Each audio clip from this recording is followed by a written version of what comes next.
The chapter name is Evidence, Other Assets, Liabilities and the Equities. Broadly, we will discuss the substantive testing of property, plant and equipment, that is a non-current asset, substantive testing of investments and substantive testing of non-current debts, that is the liability, and the equity and testing of the payroll system.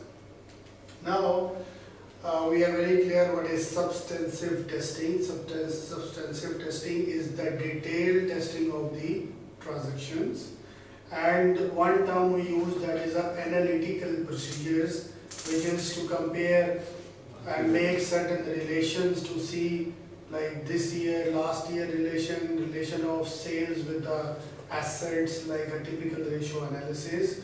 These are the tools which auditor generally use to see the risk assessment, test of controls. So in this chapter we are going to focus on the substantive procedure, that is a detailed testing for the property, plant and equipment, means assets, liabilities and equity. Let's start the discussion. First of all, what is property, plant and equipment? This is the non-current asset, and surely you have this asset. There will be some purchase invoices, then this will be physically placed somewhere and you have to depreciate over the year. So you have to see that whether the asset actually exists, it is workable form, then the physical fixed asset register is there in the company and supporting documents, vouchers are there. Then how the depreciation is calculated. Depreciation is accurately measured and this is reliable estimate, and then we can use the same abbreviations that we discussed previously, the CAVE, COG.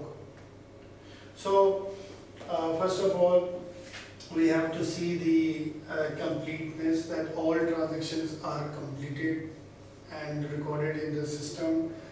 Then we can perform the analytical procedures by analyzing the total assets with the sales, total asset with the other variables, just to see the cause and effect relation for the verification. Then we can reconcile typically the subsidiary ledgers with the general ledgers. So the individual books should be in accordance with the GL transactions.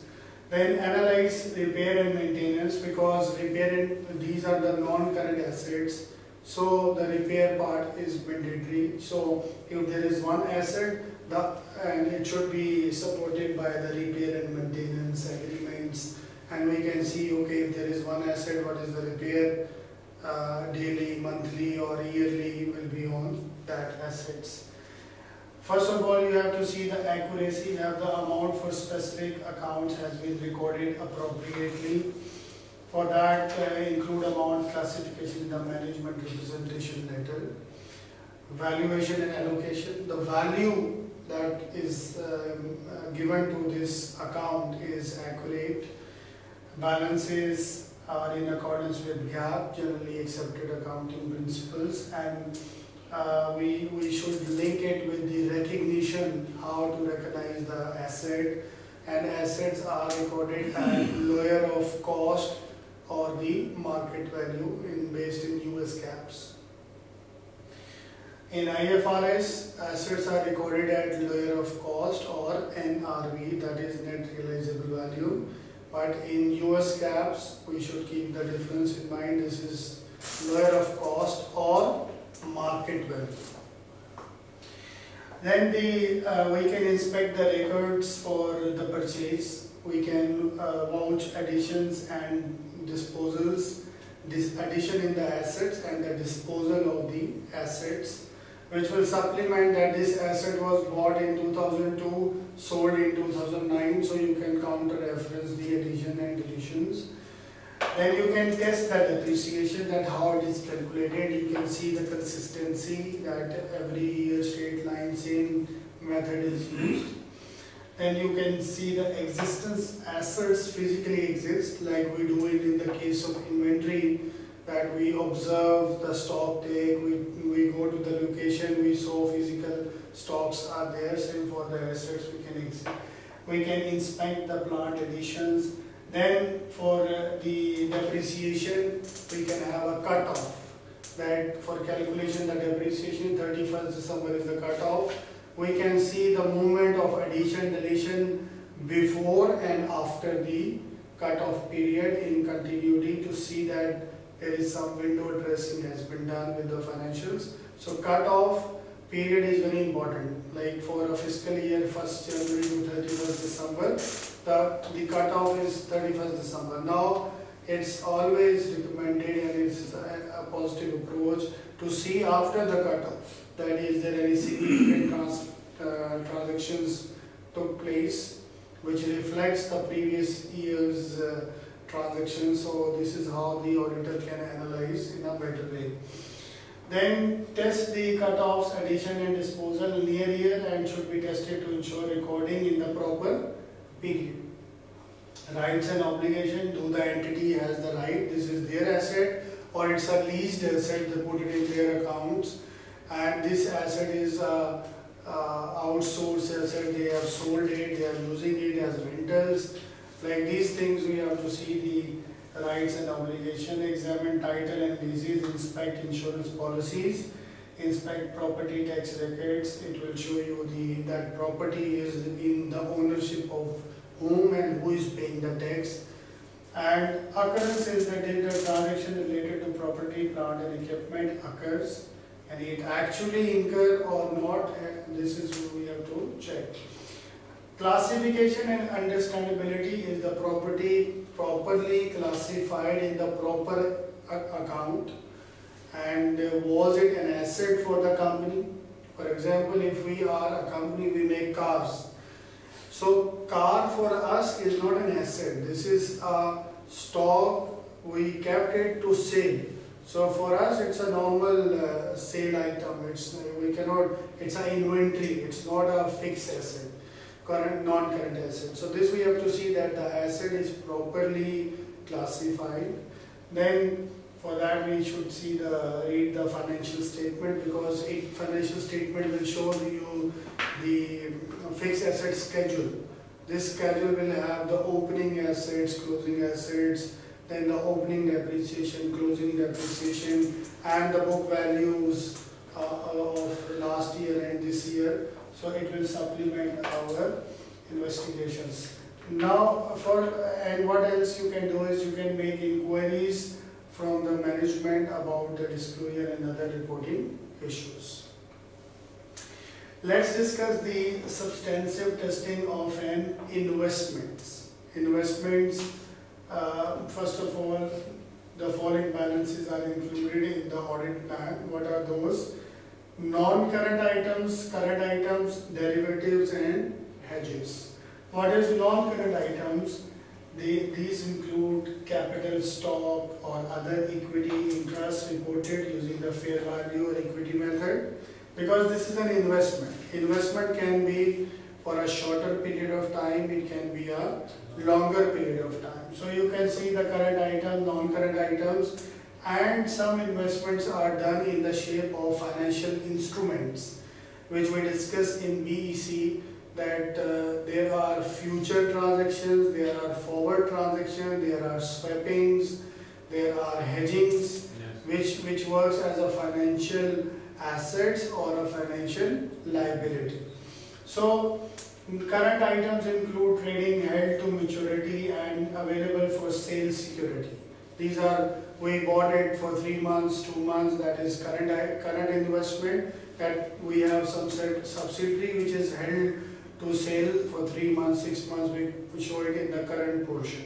For non-current, we have long-term sort of investments. Now for checking the financial assertions, we know this term CAVE crop, and this is completeness, then the accuracy, valuation, existence. So first of all, you check the completeness, that all transactions which are coming in investment are complete. There is no transaction which is left to record and disclose. Then for that you can apply perform the analytical procedure. Last year, this year, investment increase, decrease, And then you can reconcile the subsidiary ledger with the control accounts, evaluate contracts and agreements, then see the accuracy that the balances are accurately recorded, recalculate interest revenue. For your checking, whatever is calculated, you recalculate the revenue and check whether it is accurate. Valuation and allocation, you check the valuation and allocation to the balances, and it is in accordance with the gaps. Then vouch recorded amounts of trading securities and available for sale securities to the market, quotations if available. So you can see that what is the valuation, it is according to the market. Then for market you can see the market quotation. If the market quotations are not available, the auditor can obtain fair value estimate from the broker, dealers and the third party. Means he has to check the accuracy that this investment is recorded at which value, fair value, equity method, or it is based on the market. It's not appreciated or neither it's more undervalued. Then determine that unrealized gain and losses, change in fair value is properly accounted for. So this is another important area for the auditor where he is going to check the unrealized gains and losses. And for that, vouch the recorded cost for held to maturity security to the market quotations. Determine that transfers between categories of investments are at fair value. Investment is generally valued at fair value. Fair value is that is fairly stated. For that you can make comparison with the market and know how the market prices are there. So it will determine the fair value. Inspect relevant records and documents, make appropriate inquiries about non-temporary declines in fair value. So you have a right to ask from the management that what is the reason for decrease in the fair value of the investment. Because suppose you have invested in the real estate. Now real estate 3 years before it was 5 million, for example. Every year it is depreciating now because of the high prices investment. Now when the effect of demand and supply is not there, so supply become more, demand is less, so prices are going down. Now every year your portfolio is squeezing. So you have to adjust in your financials that this is the decrease in the investments. So for that you have to see the market, you have to see the fair value, you have to check the reasons from the management why there is a slight decline in the investments. Sometimes increase in investment, this is all phenomenon that the auditor has to understand. Obtain audited financial statement from the investee and if the investments are accountable for by the equity methods. So equity method is generally the method that is for the investment. In FAR we will see how to calculate this one. The investment accounts should be based on percentage ownership in the investee and reported income or loss of the investee. Evaluate goodwill for the potential impairment. That will be in the impairment review when the auditor is going to see the investments, long-term assets and the long-term investments, that how much impairment has been done in the balances. Now you have to see the existence as well, that do investment reported actually exist, means there is a sound evidence for that one. For that you can physically inspect and count security in the client possession, and you can confirm with the securities that confirm requests may be made to the issuers. That will be more reliable in a case when you are sending to a third party and he is going to give the confirmation, and we know there are two types of confirmation, one is positive, one is negative. For every kind of account we have to go for a cutoff. Cutoff is the stoppage of transaction at a specific date, and we have to see for our analytical procedures, for our analysis, the transaction after the cutoff date and before the cutoff date, so we can make sure that all transactions are in the right period in which they are supposed to be.